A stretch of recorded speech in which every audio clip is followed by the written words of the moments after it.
Subscribe करिए हमारे channel target UP TET CTET को और बेल आइकन को दबाइए। हेलो फ्रेंड्स, मैं रेनू स्वागत करती हूँ आप सभी भाभी अध्यापक एवं अध्यापिकाओं का आपके अपने channel target UP TET CTET में। दोस्तों, आज की इस क्लास में हम पढ़ने वाले हैं आपके डीएलएड सेकेंड सेमेस्टर के तीसरे प्रश्न पत्र यानी कि विज्ञान विषय के मोस्ट इंपॉर्टेंट वस्तुनिष्ठ प्रश्नों को। और ये जो प्रश्न है ये आपके पवन सीरीज के प्रश्न है। तो चलिए स्टार्ट करते हैं। इनको हम दो पार्ट में पढ़ने वाले हैं। तो आज की इस क्लास में हम पहला पार्ट कंप्लीट पढ़ेंगे। तो चलिए स्टार्ट करते हैं क्वेश्चन नंबर 1 से। भारत के पहले अंतरिक्ष यात्री कौन थे? आर्यभट्ट, राकेश शर्मा, भास्कर या सतीश धवन? तो राइट आंसर दोस्तों है राकेश शर्मा। भारत के पहले अंतरिक्ष यात्री थे। ऑप्शन ब यहाँ पर राइट आंसर हो जाएगा। 2023 के पेपर में पूछा हुआ प्रश्न है। क्वेश्चन नंबर 2 है, पेट्रोल में होती है यांत्रिक ऊर्जा, विद्युत ऊर्जा, ध्वनि ऊर्जा या रासायनिक ऊर्जा? तो पेट्रोल में क्या होती है? रासायनिक ऊर्जा होती है। ऑप्शन द सही हो जाएगा। क्वेश्चन नंबर 3 है, बल का एसआई मात्रक क्या है? तो बल का एसआई मात्रक न्यूटन होता है। ऑप्शन ब सही हो जाएगा। क्वेश्चन नंबर 4 है, जंतु कोशिका में पाया जाता है माइटोकॉन्ड्रिया, सेंट्रोसोम, केंद्रक या कोशिका द्रव्य? तो राइट आंसर हो जाएगा सेंट्रोसोम। 2023 में ही पूछे हुए प्रश्न है, ये सब आप देख सकते हो। क्वेश्चन नंबर 5 है, चूना पत्थर का रासायनिक सूत्र है? तो चूना पत्थर का रासायनिक सूत्र दोस्तों है CaCO3। ऑप्शन स यहाँ पर राइट आंसर हो जाएगा, कैल्शियम कार्बोनेट। क्वेश्चन नंबर 6 है, MKS पद्धति में ऊर्जा का मात्रक है? MKS पद्धति में ऊर्जा का मात्रक है कैलोरी, जूल, न्यूटन या मिलीग्राम? तो राइट आंसर दोस्तों हो जाएगा जूल। ऑप्शन ब यहाँ पर राइट आंसर हो जाएगा। सब देखिए आप 2022 में पूछे हुए प्रश्न हैं। इसके पहले 2023 में पूछे हुए प्रश्न। यहाँ पर जितने भी प्रश्न आप देखोगे सब पिछले ईयर्स में पूछे हुए हैं। तो अगर आप सीरीज को अच्छे से पढ़ते हो तो आप पिछले ईयर्स के क्वेश्चंस को भी पढ़ लेते हो। क्वेश्चन नंबर 7 है, नासा का मुख्यालय कहाँ है? आंध्र प्रदेश, बेंगलुरु, यूरोपीय संघ या वाशिंगटन डीसी? तो वाशिंगटन डीसी में दोस्तों है नासा का मुख्यालय, क्योंकि ये अमेरिकी अंतरिक्ष एजेंसी है नासा। क्वेश्चन नंबर 8 है, निष्क्रिय गैस का इलेक्ट्रॉनिक विन्यास क्या? तो जो निष्क्रिय गैस होती है या जो अक्रिय गैस होती है उसका जो बाहरी अष्टक होता है या बाहरी इलेक्ट्रॉनों की संख्या जो होती है वो पूरी होती है। तो इसी वजह से किसी और उनके बाहरी कक्ष में जो इलेक्ट्रॉन होते हैं उनकी संख्या पूरी होती है, तो उन्हें और किसी से रिएक्ट करके इलेक्ट्रॉन लेने या देने की आवश्यकता ही नहीं पड़ती है। इसी वजह से यहाँ पर ऑप्शन सा जो है 2 और 8 ये राइट आंसर हो जाएगा, ऑप्शन सा। क्वेश्चन नंबर 9 है, जल में घुलनशील विटामिन है? तो जल में घुलनशील विटामिन बी और सी है, हम सभी को पता है। तो यहाँ पर देखिए vitamin A, vitamin D, vitamin के और विटामिन सी दिया है। तो ऑप्शन द यहाँ पर विटामिन सी सही होगा। और कौन वसा में घुलनशील है? KEDA कीड़ा, ये वसा में घुलनशील है। वसा का मतलब से तेल हुआ या फिर घी हुआ, ये उसमें घुलनशील होते हैं। और बी और सी जो है ये जल में घुलनशील होते हैं। क्वेश्चन नंबर 10 है, तंत्रिका कोशिकाओं की विशेषता है? ये पुनः निर्मित नहीं होते हैं, इनमें केंद्रक नहीं होता है, इनकी संख्या उम्र के साथ बढ़ती है या इनका आकार अनिश्चित होता है? तो दोस्तों, जो तंत्रिका कोशिकाएं होती हैं ये एक तरीके से हम कह सकते हैं कि तंत्रिका कोशिकाओं में विभाजन नहीं होता है। ठीक है, कोशिकीय विभाजन नहीं होता है, जिससे इनके नष्ट होने पर इन्हें हम दोबारा प्राप्त नहीं कर पाते हैं, यानी कि इन्हें हम पुनः निर्मित नहीं कर पाते हैं। ऑप्शन आ जो है यहाँ पर ये राइट आंसर हो जाएगा। क्वेश्चन नंबर 11 है, जब पृथ्वी की उपछाया से होकर चंद्रमा गुजरता है तब होता है पूर्ण चंद्र ग्रहण, सूर्य ग्रहण, खंड चंद्र ग्रहण या चौड़ा प्रकाश?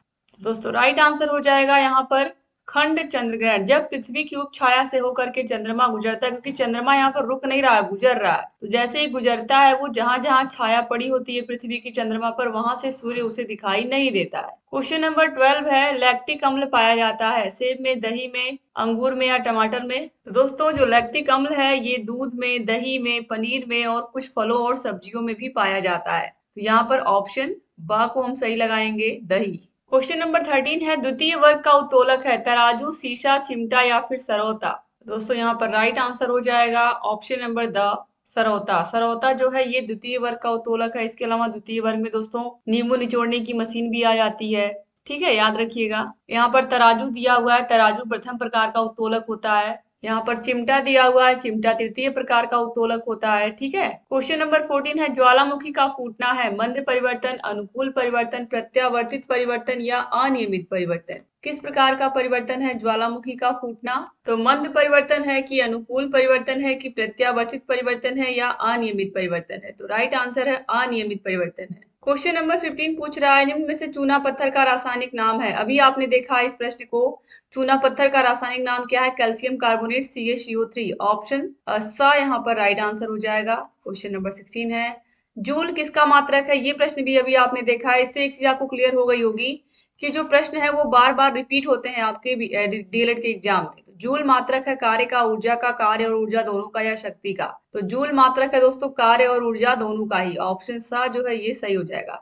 जब हमारे पास ऊर्जा होगी तभी हम कोई काम कर पाएंगे। क्वेश्चन नंबर 17 है रबी की फसल है मक्का, ज्वार, बाजरा या फिर चना। तो राइट आंसर दोस्तों हो जाएगा चना। ऑप्शन द सही हो जाएगा।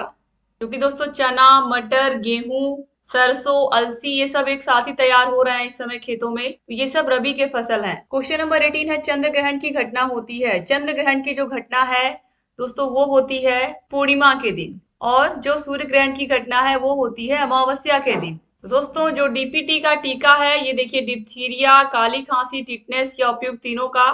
तो जो डीपीटी का टीका लगता है ये तीनों ही रोगों से बच्चे को बचाता है, डिप्थीरिया, काली खांसी और टिटनेस। तो ऑप्शन द यहाँ पर राइट आंसर हो जाएगा।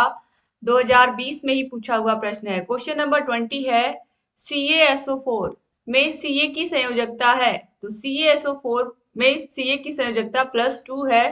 तो ऑप्शन ब यहाँ पर राइट आंसर हो जाएगा। क्वेश्चन नंबर 21 है विद्युत ऊर्जा को यांत्रिक ऊर्जा में परिवर्तित करता है डायनमो, सोलर सेल, विद्युत मोटर या फिर सितार। तो जो विद्युत मोटर होता है हमारे घरों में, जो पानी चढ़ाने वाला टंकी में मोटर होता है, वो क्या करता है, हम लाइट उसको देते हैं, उसको विद्युत ऊर्जा देते हैं और उसको इसमें कन्वर्ट करता है उसको यांत्रिक ऊर्जा में। वो मशीन घूमती है और पानी ऊपर चढ़ता है। तो विद्युत ऊर्जा को यांत्रिक ऊर्जा में कन्वर्ट करता है विद्युत मोटर। क्वेश्चन नंबर 22 है अम्ल वे पदार्थ है जो जल से अभिक्रिया करके हाइड्रोजन गैस उत्पन्न करते हैं, जलीय विलयन में हाइड्रोनियम आयन बनाते हैं, जलीय विलयन में हाइड्रोजन आयन देते हैं, या फिर उपरोक्त में से कोई नहीं। दोस्तों राइट आंसर हो जाएगा ऑप्शन नंबर ब, जलीय विलयन में हाइड्रोनियम आयन बनाते हैं H3O+। ठीक है, आगे बढ़ते हैं क्वेश्चन नंबर 23 पर। विटामिन सी का रासायनिक नाम क्या है? रेटिनॉल, एस्कॉर्बिक अम्ल, थायोमीन या टोकोफेरॉल। तो दोस्तों ऑप्शन नंबर ब यहाँ पर सही हो जाएगा। मैंने जब आप लोगों को क्लास बताया था, क्लास में पढ़ाया था, तो मैंने आपको एक शॉर्ट सा एक ट्रिक बताया था याद करने का, सभी विटामिनों के रासायनिक नाम। रक्त, एक टॉफी। तो जो एक तरीके से विटामिन सी है इसका हो जाएगा एस्कॉर्बिक अम्ल। ऑप्शन ब सही हो जाएगा। 2019 में पूछा हुआ प्रश्न है। आप देखिए बार बार वही प्रश्न फिर पूछता है। क्वेश्चन नंबर 24 देखिए द्वितीय श्रेणी का उत्तोलक है कैंची, हैंडपंप, सरौता या चिमटा। तो अभी आपने देखा है कि जो सरौता है ये द्वितीय वर्ग का उत्तोलक है, चिमटा तृतीय वर्ग का उत्तोलक है, कैंची प्रथम वर्ग का उत्तोलक है।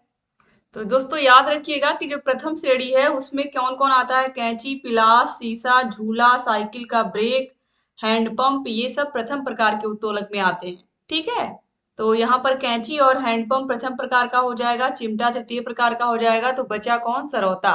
क्वेश्चन नंबर 25 है इनमें से कौन सूचक या इंडिकेटर नहीं है? लाल लिटमस, मिथाइल ऑरेंज, फिनाप्थलीन या एंटासिड। तो दोस्तों लाल लिटमस, मिथाइल ऑरेंज, इसके अलावा फिनाप्थलीन ये भी इंडिकेटर है, लेकिन एंटासिड नहीं है। ऑप्शन द यहाँ पर राइट आंसर हो जाएगा। 2019 में ही पूछा हुआ प्रश्न है। क्वेश्चन नंबर 26 है पित्त रस बनता है। तो दोस्तों पित्त रस बनता है यकृत में। ऑप्शन द जो है यहाँ पर ये राइट आंसर हो जाएगा। बहुत इंपॉर्टेंट प्रश्न है। क्वेश्चन नंबर 27 है तृतीय श्रेणी के उत्तोलक का एक उदाहरण। आप देख सकते हो हर साल उत्तोलक से रिलेटेड प्रश्नों को पूछा ही गया है। तो तृतीय वर्ग सरौता, कैंची, बोझ कूड़ा ढोने वाली गाड़ी या फिर चिमटा। तो चिमटा मैंने ऑलरेडी आपको बताया कई बार कि चिमटा तृतीय वर्ग का उत्तोलक है। बाकी सरौता आप सभी को पता है कि ये द्वितीय प्रकार का उत्तोलक है, इसको भी आप देख चुके हो। बोझा ढोने वाली या कूड़ा ढोने वाली गाड़ी और नींबू निचोड़ने की मशीन, ये क्या है? ये द्वितीय वर्ग के उत्तोलक है। और जो कैंची है ये प्रथम प्रकार का उत्तोलक है। क्वेश्चन नंबर 28 है प्रकाश संश्लेषण की क्रिया में कौन सी गैस निकलती है? तो प्रकाश संश्लेषण की क्रिया जब कंप्लीट हो जाती है तो हमें ऑक्सीजन गैस मिलती है। ऑप्शन ब यहाँ पर राइट आंसर हो जाएगा। क्वेश्चन नंबर 29 है एक तत्व के समस्थानिक वे होते हैं। तो समस्थानिक वे होते हैं जिनकी परमाणु संख्या समान होती है लेकिन द्रव्यमान संख्या भिन्न होती है। तो यहाँ पर देखिए पहला ही ऑप्शन सही हो जाएगा। परमाणु संख्या समान होती है लेकिन द्रव्यमान संख्या क्या होती है? भिन्न होती है। ऐसे तत्व एक दूसरे के समस्थानिक कहलाते हैं। क्वेश्चन नंबर 30 है, चंद्रमा क्या है? देवता, तारा, उपग्रह या ग्रह? तो राइट आंसर है चंद्रमा क्या है? एक उपग्रह है और पृथ्वी का उपग्रह है, याद रखिएगा। क्वेश्चन नंबर 31 है, निम्नलिखित में से चूना पत्थर का रासायनिक सूत्र है। देखिए, ये तीसरी बार ये प्रश्न पूछ रहा है। CaCO3, calcium carbonate. Question number 32 है, सोलर सेल में मुख्य रूप से ऊर्जा का रूपांतरण होता है। प्रकाश ऊर्जा का विद्युत ऊर्जा में, प्रकाश ऊर्जा का रासायनिक ऊर्जा में, रासायनिक ऊर्जा का प्रकाश ऊर्जा में, या फिर उष्मीय ऊर्जा का प्रकाश ऊर्जा। तो जो सोलर सेल होता है ये सूर्य की प्रकाश ऊर्जा को या सौर ऊर्जा को विद्युत ऊर्जा में कन्वर्ट करता है, जिससे घरों में पंखे चलते हैं, लाइट जलती है। तो ऑप्शन अ यहाँ पर राइट आंसर हो जाएगा। क्वेश्चन नंबर 33 है, पेलेग्रा रोग निम्नलिखित में से किस विटामिन की कमी से होता है? Vitamin A, vitamin B, vitamin C या विटामिन डी? तो दोस्तों ये विटामिन B3 की कमी से होता है। तो यहाँ पर देखिए B3 तो दिया नहीं है, तो ऑप्शन बा को ही हम लगाएंगे, विटामिन बी। 2017 में पूछे हुए प्रश्नों को आप देख रहे हो यहाँ पर। दोस्तों क्वेश्चन नंबर 34 है, जड़ों द्वारा वर्धी प्रजनन होता है आलू में, शकरकंद में या फिर अदरक में या गन्ना में? तो राइट आंसर है ऑप्शन नंबर बा, शकरकंद में। क्वेश्चन नंबर 35 है, वह उत्तोलक जिसमें आलम्ब एवं आयाम के मध्य भार होता है। तो याद रखिएगा, वह उत्तोलक जिसमें बीच में भार होता है, एक तरफ आयाम एक तरफ आलम्ब और बीच में भार होता है, वह द्वितीय वर्ग का उत्तोलक कहलाता है। और द्वितीय वर्ग के उत्तोलक में यहाँ पर देखिए, तो यहाँ पर देखिए ऑप्शन नंबर सा जो है ट्रॉली, ये बिल्कुल सही हो जाएगा, जिसमें आलम्ब एवं आयाम के मध्य में भार होता है। इसके अलावा अगर द्वितीय वर्ग की बात करें हम, तो आप लोग को मैंने बताया है सरौता, नींबू निचोड़ने की मशीन, ये सब द्वितीय वर्ग के अंतर्गत आते हैं। प्राथमिक में कैंची, पिलास, तराजू ये सब आते हैं। ठीक है, तो याद रखिएगा। आगे बढ़ते हैं। क्वेश्चन नंबर 36 है, निम्नलिखित में से भौतिक परिवर्तन है, दूध से दही का बनना, गन्ने के रस से सिरके का बनना, बल्ब का जलना या कागज का जलना? तो दोस्तों जो भौतिक परिवर्तन होता है, भौतिक परिवर्तन में जो वस्तु का एक तरीके से कह सकते हैं कि जो उसका स्वरूप होता है वो नहीं बदलता है। जैसे कि जो लकड़ी है, लकड़ी से हम बहुत प्रकार के सामान बनाते हैं। लकड़ी से जैसे हमने दरवाजे, खिड़कियां, कुर्सी, मेज सब बनाया, ठीक है, लेकिन उसकी आकृति हमने चेंज कर दी, लेकिन हमने उसमें कुछ छेड़छाड़ या ये कह सकते हैं कि उसका जो मूल प्रकृति है लकड़ी की, उससे नहीं हमने छेड़छाड़ की। इसके अलावा लोहे से लोहे की छीलन बनाना, इसको भी भौतिक परिवर्तन ही कहेंगे। तो बल्ब का जलना जो है ये भौतिक परिवर्तन है। बाकी दूध से दही अगर बन गया तो ये रासायनिक परिवर्तन हो गया, वापस हम दही से दूध नहीं बना सकते।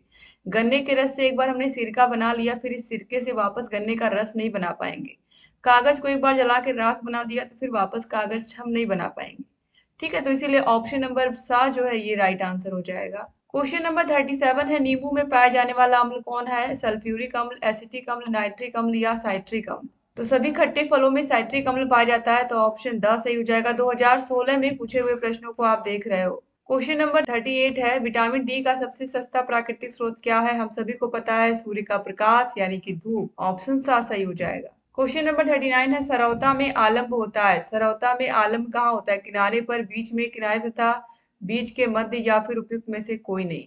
तो बीच में क्या होता है? भार होता है। सरौता में बीच में क्या होता है? भार होता है। तो राइट आंसर हो जाएगा जो सरौता है, इसमें जो आलम्ब होता है वो किनारे पर होता है, भार बीच में होता है, ऑलरेडी मैंने आपको बताया ही। ठीक है, तो याद रखिएगा द्वितीय वर्ग का उत्तोलक होता है सरौता। क्वेश्चन नंबर 40 है, घड़ी को चाबी देने में संग्रह करते हैं। तो दोस्तों जब हम घड़ी में चाबी भरते हैं तो तरीके से जो घड़ी है उसकी जो स्प्रिंग है वो खिंचती है, ठीक है, और स्प्रिंग खिंचती है और उसमें हम एक तरीके से इकट्ठी होती है स्थितिज ऊर्जा, और बाद में जब वो घड़ी चलने लगती है चाबी भरने के बाद तो वह गतिज ऊर्जा में कन्वर्ट हो जाती है। लेकिन घड़ी को चाबी देने पर हम उसमें स्थितिज ऊर्जा का संग्रहण करते हैं, और ये चीज हमें अच्छे से पता है कि ऊर्जा के संरक्षण के नियम के अनुसार हम ऊर्जा को एक रूप से दूसरे रूप में परिवर्तित करते हैं। तो हमने स्थितिज ऊर्जा के रूप में घड़ी में चाबी भर दी, अब चाबी देने के बाद वह जब वो चलना शुरू करेगी तब वो गतिज ऊर्जा में यही स्थितिज ऊर्जा कन्वर्ट हो जाएगी। ठीक है,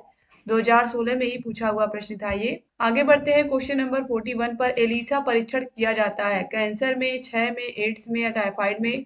तो हम सभी को पता है कि एड्स के परीक्षण के लिए किया जाता है। 2016 में ही पूछा हुआ प्रश्न था ये। क्वेश्चन नंबर 42 है, नाइट्रोजन अणु में होता है त्रिक आयनिक बंध, एकल सहसंयोजी बंध, द्विक सहसंयोजी बंध या त्रिक सहसंयोजी बंध। तो नाइट्रोजन अणु में होता है त्रिक सहसंयोजी बंध। याद रखिएगा, ये बहुत अच्छा प्रश्न है। 2016 में ही पूछे हुए प्रश्नों को आप देख रहे हो। क्वेश्चन नंबर 43 है, किसी तत्व का परमाणु क्रमांक 15 तथा द्रव्यमान संख्या 40 है तो तत्व के परमाणु के नाभिक में न्यूट्रॉनों की संख्या कितनी होगी।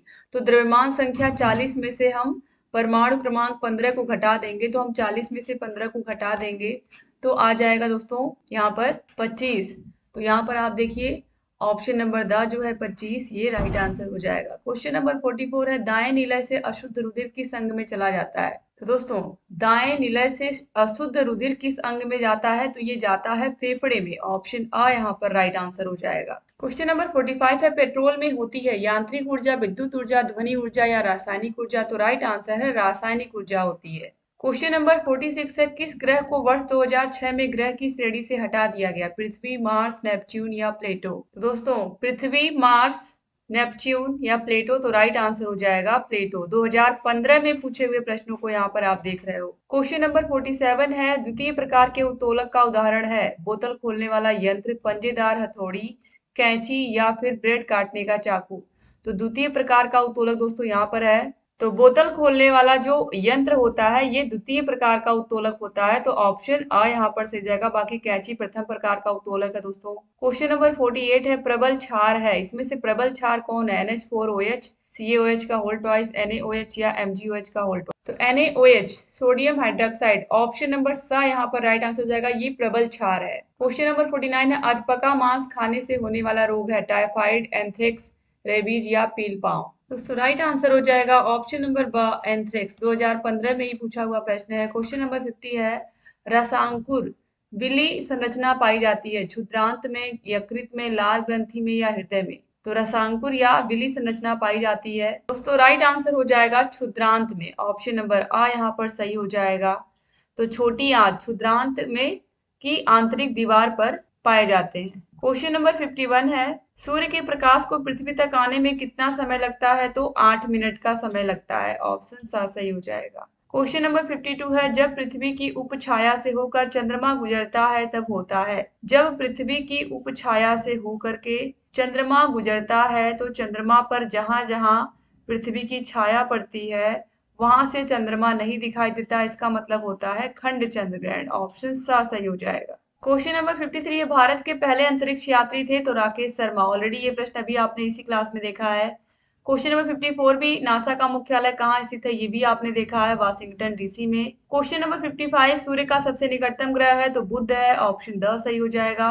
और इस तरीके से पार्ट 1 के क्वेश्चंस को आप लोगों ने खत्म कर लिया। दोस्तों अगर आपको सेकेंड सेमेस्टर के सातों विषयों के हाथों से लिखे हुए नोट्स चाहिए, सारे विषयों की क्लासेस, सारे विषयों की मास्टर क्लासेस, सारे विषयों के चैप्टर वाइज टेस्ट, सारे विषयों के प्रीवियस ईयर क्वेश्चन पेपर्स, अगर ये सब आपको चाहिए तो ये सब आपको मिल जाएंगे हमारे ऐप में। ऐप का नाम है अस्तित्व एकेडमी। ऐप की लिंक आपको डिस्क्रिप्शन बॉक्स और कमेंट बॉक्स में मिल जाएगी।